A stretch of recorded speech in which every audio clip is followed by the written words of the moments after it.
বাবা এটা করো না, গুলি লেগে যাবে।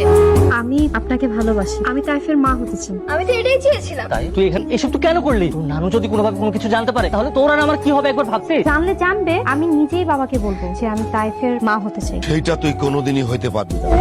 বাবা, আমার বড় মেয়ে এই বংশের মুখে চুনকালি মাখায়া ভাইগে গেল, তারপর তো দুনিয়া থেকেই চলে গেল সে। আমি তো সবকিছুই মেনে নিছিলাম, কিন্তু তুই আমার চোখের সামনে থেকে চলে যাবি সেইটা তো আমি হইতে দেবো না, কোনোদিনই আমি সেটা হইতে দেবো না। তুই এসব তো কেন করলি? তোর নানু যদি কোনোভাবে কোনো কিছু জানতে পারে তাহলে তোর আর আমার কি হবে একবার ভাবছিস? জানলে জানবে, আমি নিজেই বাবাকে বলবো যে আমি তাইফের মা হতে চাই। সেইটা তুই কোনোদিনই হইতে পারবি না।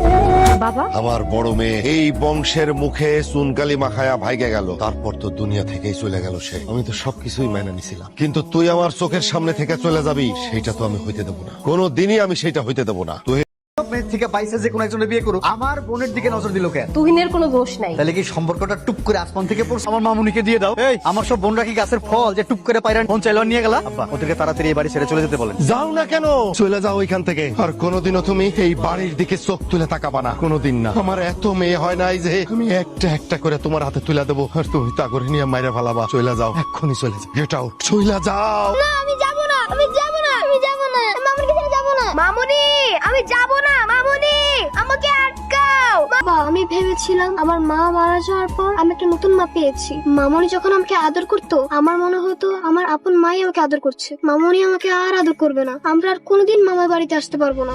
ভাইরা ভাই, শুনলাম গ্রাম থেকে চলে যাইতেছেন, তা যাওয়ার আগে একটু আদর আপ্যায়ন তো করতে হয়, তাই না? গাড়ি থেকে কি নামবেন নাকি টাইনা নামামো? ভাই দেখেন, আমি আর আমার ছেলে আপনাদের গ্রাম থেকে একেবারে চলে যাচ্ছি, আর কখনো এখানে আসবো না। প্লিজ আমাদের সাথে ঝামেলা করবেন। আমি আর তাই চলে যাইতেছি, বিশ্বাস করেন আমরা কোনো ঝামেলা চাই নাই। সেটা হয়েছে, এটা পুরোটাই অনাকাঙ্ক্ষিত। আসলে বাবা, আমার ছেলেটা ছোটবেলায় ওর মাকে হারাইছে, মায়ের আদর ভালোবাসা স্নেহ কিছুই পাই নাই। ছোট কখনো ফিরবো না, তাই কখনো নানা বাড়িতে ওর মামা বাড়িতে আসবো না।